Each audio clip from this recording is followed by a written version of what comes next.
ओम शांति। भाग्य का लेखा कभी नहीं मिटता, इस सबको पता है, लेकिन बहुत कम लोगों को इस पर विश्वास होता है। ये वीडियो आज उन लोगों के लिए है, वो ज़रूर देखें जो अपने किसी प्रियजन को खो चुके हैं। उनके प्रियजन हमेशा के लिए उनसे दूर हो गए हैं, उनके परिवार को छोड़ कर के चले गए हैं, मृत्यु को प्राप्त हो गए हैं। वो इसे ज़रूर ध्यान से सुनें। ये आज का जो टॉपिक पर वीडियो बनाया है उन लोगों के लिए है।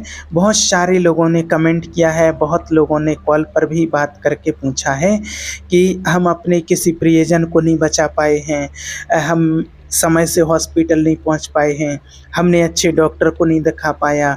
मैं जानता था, समझदार थी, मुझे पता था कि इसको किस डॉक्टर के पास ले जाना है, फिर भी वहाँ नहीं पहुंच पाए। अगर वहाँ पहुंच जाते तो शायद वो बच जाते। और अगर जैसे किसी का एक्सीडेंट हो गया है तो अगर वो फलानी जगह नहीं जाते तो वो फिर उनका एक्सीडेंट नहीं होता, वो बच जाते, उनकी मृत्यु नहीं होती। या किसी ने सुसाइड कर लिया है तो उन्होंने पूछा है कि हम उस दिन घर में नहीं थे, हमारे घर पर कोई नहीं था, ऐसा क्यों हुआ? अगर कोई घर में होता तो वो ऐसा नहीं कर पाते। ऐसे ही माना ऐसे लेकर के तमाम सवाल लोगों के हैं कि माना अगर ऐसा नहीं होता तो ये घटना नहीं घटती, ऐसा उनका मानना है। तो देखिए, आपको जो बताएं कि ऐसा नहीं है। जहाँ जिसका जब समय आ जाता है तो वहाँ वो आत्मा कैसे ना कैसे करके अपने कर्म के अनुसार ना चाहते हुए भी वहाँ पहुँच जाती है। आप चाहे कितनी भी उससे बचने की कोशिश करें, अगर किसी को पता भी है कि वहाँ जाकर के मृत्यु है, लेकिन अगर वो ना पहुँचना चाहे व्यक्ति, तो ना चाहते हुए भी वहाँ उसको पहुँचना ही होता है। हम कितने भी प्रबंध कर लें, लेकिन जिस आत्मा का समय आ चुका है, जिसकी मृत्यु का समय आ चुका है, तो उसको दुनिया में कोई ऐसी चीज़ नहीं है जो एक सेकंड भी रोक सके।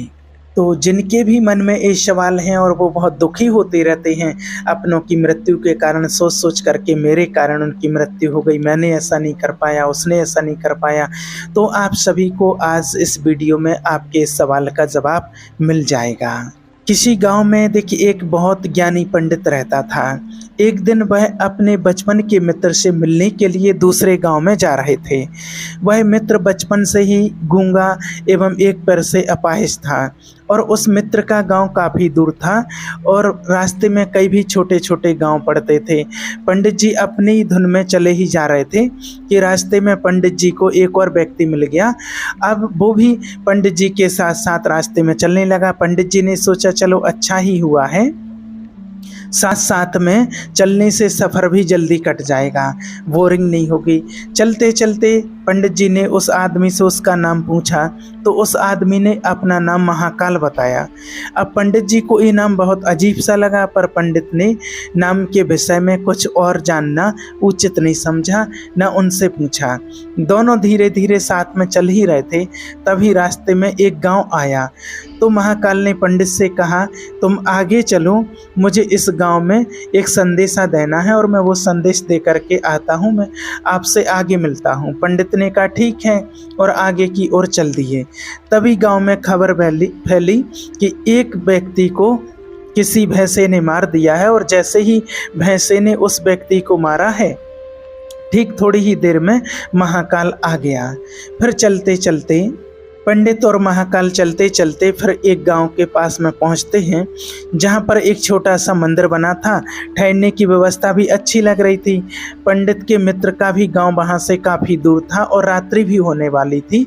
तो पंडित ने कहा कि रात्रि होने वाली है, पूरा दिन चलते चलते थकान भी बहुत लग रही है और भूख भी लगी हुई है, तो यहीं भोजन करके आराम कर लेते हैं, सुबह आराम से आगे का सफ़र तय करेंगे। महाकाल ने भी कहा ठीक है, मुझे इस गांव में किसी को कुछ ज़रूरी सामान देना है और मैं वो सामान दे करके आता हूँ, तुम खाना खा लो और आराम करना, मैं बाद में आकर के खा लूँगा। और महाकाल चला गया और उसके जाते ही कुछ देर में उस गांव में धुआं उठता दिखाई दिया और देखते ही देखते पूरे गांव में आग लग गई। पंडित ने आश्चर्य से सोचा कि महाकाल जहाँ भी जाता है वहाँ किसी न किसी तरह की कोई ना कोई घटना जरूर घट जाती है, हानि हो जाती है, कुछ तो गड़बड़ है। लेकिन पंडित ने रात्रि में महाकाल से इस विषय में कोई जिक्र नहीं किया। सुबह दोनों ने फिर अपने रास्ते की ओर आगे बढ़ना शुरू कर दिया। कुछ ही दूरी में फिर एक गांव आया तो महाकाल ने फिर पंडित से कहा कि आप आगे चलते जाइए, मैं कुछ दूरी में मिलता हूँ, आगे चल के मिल जाऊँगा। मुझे इस गांव में भी कुछ ज़रूरी काम है, किसी से मिलना है और मैं वो काम करके आकर के आपसे आगे मिलता हूँ। यह कह करके महाकाल जाने लगा। लेकिन इस बार क्या हुआ कि पंडित आगे नहीं बढ़े और वहीं खड़े होकर के महाकाल को देखते रहे कि महाकाल आखिर जाता कहाँ है और क्या करता है। तभी लोगों की आवाज़ें सुनाई देने लगी कि किसी व्यक्ति को यहाँ पर किसी जहरीले सर्प ने काट लिया है और वो व्यक्ति मर गया है।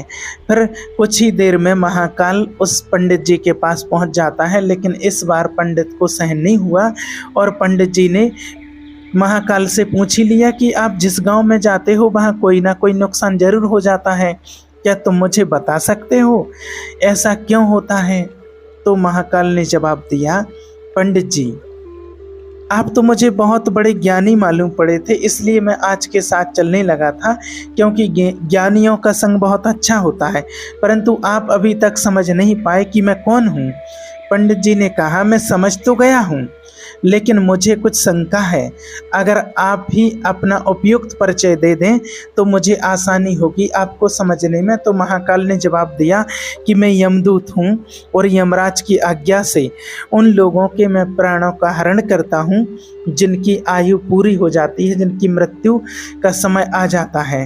हालांकि पंडित को इस सवाल का जवाब पहले से ही मिला हुआ था, पहले से ही उनको शंका थी, लेकिन महाकाल से इसका जवाब सुन करके और पंडित जी घबरा गए।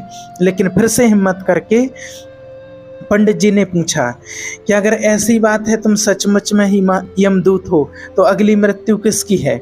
तो यमदूत ने जवाब दिया कि अगली मृत्यु तुम्हारे उसी मित्र की है जिससे तुम मिलने के लिए जा रहे हो, और उसकी मृत्यु का कारण भी तुम ही बनोगे।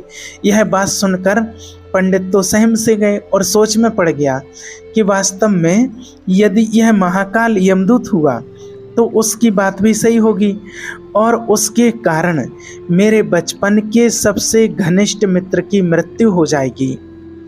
इसलिए अच्छा यही होगा कि मैं अपने मित्र से मिलना ही ना जाऊं, कम से कम मैं तो उसकी मृत्यु का कारण नहीं बनूंगा। महाकाल ने कहा, जो तुम सोच रहे हो वो सब कुछ मुझे पता है, लेकिन तुम्हारे अपने मित्र से मिलने के लिए ना जाने के कारण नियति कभी बदल नहीं सकती है। तुम्हारे मित्र की मृत्यु निश्चित है और वह अगले कुछ ही क्षणों में घटित होने वाली है। महाकाल के मुंह से ऐसी बात सुन करके पंडित को झटका सा लगा, क्योंकि महाकाल ने उसके मन की बात जान ली थी, जो एक साधारण व्यक्ति के लिए संभव नहीं है। अब पंडित को विश्वास हो गया था कि यह महाकाल सचमुच में ही यमदूत है, इसलिए वह मित्र की मृत्यु का कारण न बने, इसलिए वो पीछे की ओर मुड़ा और अपने गांव की ओर जाने लगा। परंतु जैसे ही पंडित मुड़ा, उसका मित्र तेजी से उसकी ओर आता दिखाई दिया, जो पंडित को देख करके अत्यंत प्रसन्न दिख रहा था। अपने मित्र के आने की गति को देखकर पंडित को ऐसा लगा कि जैसे उसका मित्र काफ़ी समय से उसके पीछे ही आ रहा है, लेकिन वह बचपन से ही गूंगा था और पैर से अपाहिज था, इसलिए ना तो पंडित तक पहुंच पा रहा था और ना ही पंडित को कुछ आवाज़ दे करके रोक पा रहा था। लेकिन जैसे ही वो पंडित के पास पहुंचा, अचानक उसकी मृत्यु हो गई और पंडित हक्का बक्का रहकर महाकाल की ओर देखने लगा, जैसे कि कुछ और पूछना चाह रहा हो। आखिर क्या हुआ? महाकाल ने पंडित के मन की बात समझ ली और बोला कि तुम्हारा मित्र पिछले गांव से ही तुम्हारे पीछे आ रहा था, लेकिन वह अपाहिज और गूंगा होने की वजह से तुम तक नहीं पहुंच सका। उसने अपनी संपूर्ण ताकत लगाकर तुम तक पहुंचने की कोशिश की, लेकिन बुढ़ापे में बचपन जैसी ताकत नहीं होती है, इसलिए हृदय आघात के कारण तुम्हारी मित्र की मृत्यु हो गई है, क्योंकि वो तुमसे मिलने के लिए वह अपनी सीमाओं को लांघते हुए तुमसे मिलने के लिए पीछे पीछे भाग रहा था, इसलिए अपनी मित्र की मृत्यु का कारण तुम ही बने। अब पंडित को विश्वास हो चुका था कि सचमुच ये महाकाल एक यमदूत है और उसका कार्य है जीवों के प्राण हरना।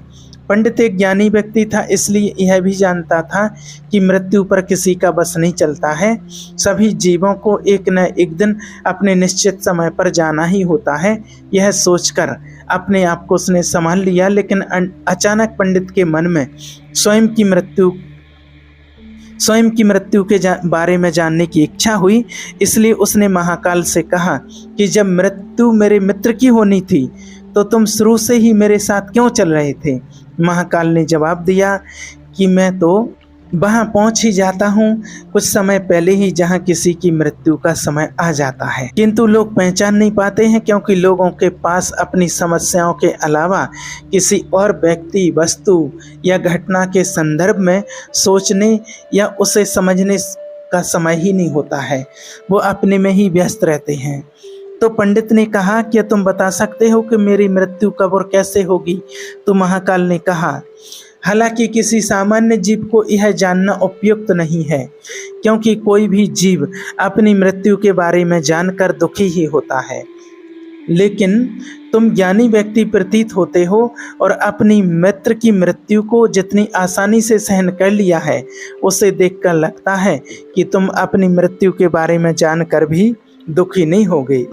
तो तुम्हारी मृत्यु आज से ठीक 6 महीने बाद, ध्यान से सुन लो, पंडित जी से बोला यमदूत ने कि आपकी मृत्यु आज से 6 महीने बाद ठीक समय पर आज के ही दिन किसी दूसरे राज्य में फांसी लगने से होगी।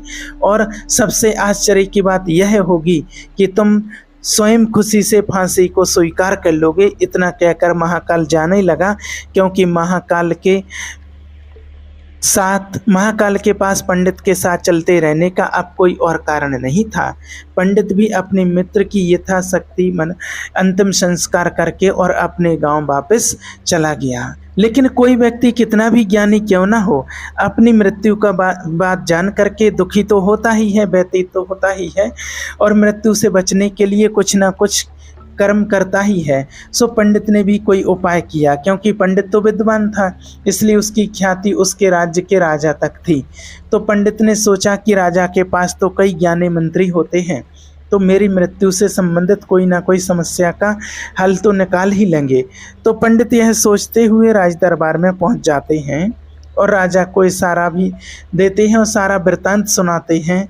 राजा ने अपने मंत्रियों को बात बताई और उनसे सलाह मांगी। अंत में सभी ने विचार विमर्श करके बताया कि अगर पंडित की बात सही है तो उसकी मृत्यु ही 6 महीने के बाद ही होगी, लेकिन मृत्यु तब होगी जब वह किसी दूसरे राज्य में जाएगा। यदि वह दूसरे राज्य में जाए ही ना तो उसकी मृत्यु ही ना होगी।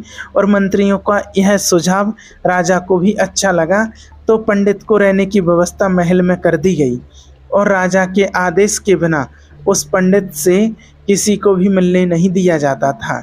लेकिन पंडित कहीं भी आ जा सकता था, ये उसको छूट थी, ताकि ये ना लगे उनको कि राजा की कैद में है। परंतु पंडित डर के मारे स्वयं ही कहीं आता जाता नहीं था। धीरे धीरे पंडित की मृत्यु का समय नज़दीक आने लगा और वह भी दिन आ गया जब पंडित की मृत्यु होनी थी। तो जिस दिन पंडित की मृत्यु होने वाली थी तो पंडित डर के मारे उस दिन जल्दी ही सो गया, ताकि जल्दी से वह रात बीत जाए और अगला दिन जल्दी आ जाए तो मृत्यु टल सके। लेकिन पंडित को स्वयं नींद में चलने की बीमारी थी और इस बीमारी के बारे में वह स्वयं भी नहीं जानता था, अतः राजा या किसी वैद्य को भी इस बीमारी के बारे में बताने का तो प्रश्न ही नहीं उठता था। पंडित अपनी मृत्यु को लेकर बहुत चिंतित था और नींद में चलने की बीमारी तभी आती है जब नींद उसकी ठीक तरह से ना हो पाती हो। तो उसी रात पंडित को नींद में चलने का दौरा पड़ा, तो वह उठा और महल से निकल करके अस्तबल में गया और पंडित क्या है, राजा का खास मेहमान था, इसलिए किसी पहरेदार ने भी पंडित को रोकने की कोशिश नहीं की और ना ही कुछ पूछताछ करने की कोशिश की। इस्तबाल में पहुंचकर वह सबसे तेज घोड़े की चलने वाले घोड़े की सीट पर सवार हो गया, पीठ पर सवार हो गया और नींद में ही अपने राज्य की सीमा से पार करके किसी दूसरे राज्य की सीमा में चला गया। और इतना ही नहीं, वह दूसरे राजा के राज्य के महल में पहुंच गया और उस महल के पहरेदार ने भी उसे नहीं रोका और ना ही कोई पूछताछ की। सभी लोग रात्रि की अंतिम पहर होने के कारण नींद में थे और वह पंडित सीधे राजा के सैन्य कक्ष में पहुंचा और राजा के सैन्य कक्ष से होते हुए राजकुमारी के सैन्य कक्ष में पहुंच गया, जहां राजकुमारी सो रही थी। और वहीं राजकुमारी के पास में पंडित जाकर के लेट गया और सुबह हुई जब राजा ने देखा कि पंडित राजकुमारी के बगल में लेटा हुआ, तो ये देख करके राजा बहुत क्रोधित हुआ और पंडित को गिरफ्तार कर लिया गया। और पंडित को तो कुछ समझ में ही नहीं आ रहा था कि आखिर दूसरे राज्य में राजा के सैन्य कक्ष में कैसे पहुंच गया। लेकिन वहां ये सब कुछ सुनने वाला कौन था। राजा ने पंडित को दरबार में हाजिर करने का हुक्म दिया। कुछ समय बाद पंडित को दरबार में लाया गया। कुछ समय के बाद राजा का दरबार लगा और राजा ने पंडित को देखा और देखते ही इतना क्रोधित हुआ कि पंडित को फांसी पर चढ़ा देने का हुक्म सुना दिया। फांसी की सजा सुनकर पंडित कांप गया, फिर भी कुछ हिम्मत करके राजा से कहा, महाराज, मैं नहीं जानता कि मैं राजमहल में कैसे पहुंचा, राजकुमारी के सैन्य कक्ष में कैसे पहुंचा, मैं ये भी नहीं जानता हूं और आपके राज्य के किसी पहरेदार ने क्यों नहीं रोका। लेकिन मैं इतना जानता हूं कि आज मेरी मृत्यु होनी थी और होने भी जा रही है। राजा को ये बात सुनकर थोड़ी अटपटी लगी। उसने पूछा, तुम्हें कैसे पता है कि आज तुम्हारी मृत्यु होनी है, कहना क्या चाहते हो। राजा के इस सवाल के जवाब में पंडित ने पिछले 6 महीने की कहानी बता दी, महाकाल और उसके साथ की, और कहा कि महाराज, मैं तो क्या, किसी भी राज्य के व्यक्ति में इतनी शक्ति नहीं है कि राजा की उपस्थिति में और सैन्य कक्ष में और राजकुमारी के बाजू में जाकर के सो जाए। राजा को पंडित की बात में थोड़ी सत्यता दिखाई दी, परंतु उसने सोचा कि यह मृत्यु से बचने के लिए महाकाल और अपनी मृत्यु की भविष्यवाणी का बहाना बना रहा है।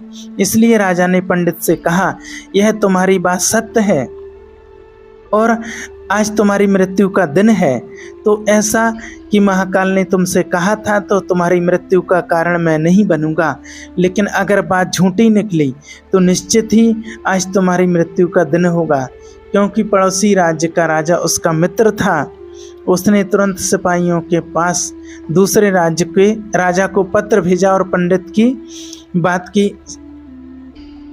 की द्वारा कही गई बात की सत्यता का प्रमाण मांगा। शाम तक भेजे गए सैनिक लौटे। उन्होंने बताया कि महाराज, पंडित जो कह रहा है वो पूर्णतः सत्य है। दूसरे राज्य के राजा ने पंडित को रहने के लिए अपने ही महल में संपूर्ण व्यवस्था कर रखी थी और पिछले 6 महीने से पंडित राजा का मेहमान बनकर के रह रहा था। अब राजा इस पंडित के अंतिम बार इसके सैन्य कक्ष में मिले थे और इसके बाद इस राज्य में कैसे पहुंच गया इसकी जानकारी किसी को भी नहीं है। इसलिए उस राज्य के राजा के अनुसार पंडित को फांसी की सजा देना उचित नहीं है।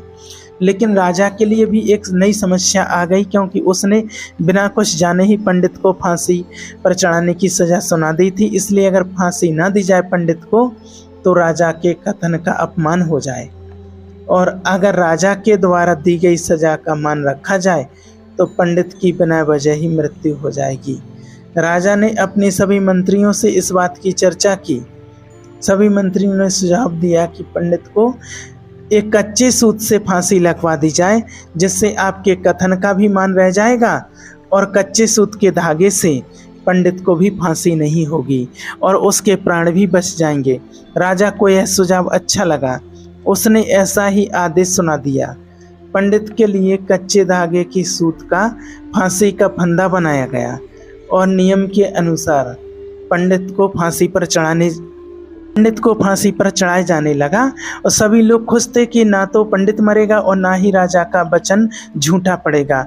पंडित को भी विश्वास था कि सूत के धागे से तो उसकी मृत्यु हो ही नहीं सकती है, इसलिए वह भी खुशी खुशी फांसी पर चढ़ने को तैयार था, जैसा कि महाकाल ने उसे कहा था।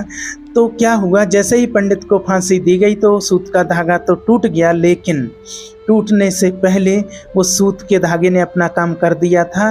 पंडित के गले की नस सूत के धागे से कट चुकी थी और पंडित जमीन पर पड़ा तड़प रहा था। हर धड़कन के साथ उसके गले से खून की फुहार भी निकल रही थी और देखते ही देखते पंडित का शरीर पूरी तरह से शांत हो गया। सभी लोग आश्चर्यचकित थे कि पंडित को मरते देख रहे थे। किसी को विश्वास नहीं हो रहा था कि इस कमजोर से धागे से किसी की मृत्यु हो सकती है क्या, लेकिन घटना घट चुकी थी। नियति ने अपना काम कर दिया था। जो होना होता है वो होकर ही रहता है। हम चाहे जितनी भी सावधानियां बरतें, चाहे कितना भी उपाय कर लें, लेकिन हर घटना और घटना का पूरा प्रणाली पहले से ही तय होता है। वो अपने समय पर घटना घट करके ही रहती है। इसलिए आप जो दुखी हैं इन बातों से कि हमारे कारण ऐसा हो गया है, ऐसा हो गया, हमारे प्रियजन चले गए हैं, तो इस कहानी से आपको बहुत अच्छी सीख मिली होगी और आपको अपने सवाल का जवाब भी मिल गया होगा। इसलिए आप निश्चिंत रहें, किसी भी प्रकार से दुखी ना हों। इसीलिए भगवान ने हमें भविष्य जानने की क्षमता नहीं दी है, ताकि हम अपने जीवन को ज़्यादा बेहतर तरीके से जी सकें। और यही बात उस पंडित पर भी लागू होती है। यदि पंडित ने महाकाल से अपनी मृत्यु के बारे में ना पूछा होता तो 6 महीने राजा की कैद में रह कर के हो सकता है डर डर से जीने की बजाय ज़्यादा बेहतर जिंदगी जीता। इसलिए आप निश्चिंत रहें कि ऐसा क्यों हो गया हमारे साथ, हमारे प्रियजनों के साथ, उन्होंने ऐसा क्यों कर लिया। वो उनका एक समय आ जाता है आत्मा का, तो उनके अपने समय के अनुसार उस आत्मा को वैसा करके शरीर छोड़ के उस आत्मा को जाना ही पड़ता है। इसलिए आप निश्चिंत रहें, अच्छे कर्म करते रहें तो आपका भाग्य, आपकी किस्मत भी अच्छी और श्रेष्ठ बनेगी। ओम शांति।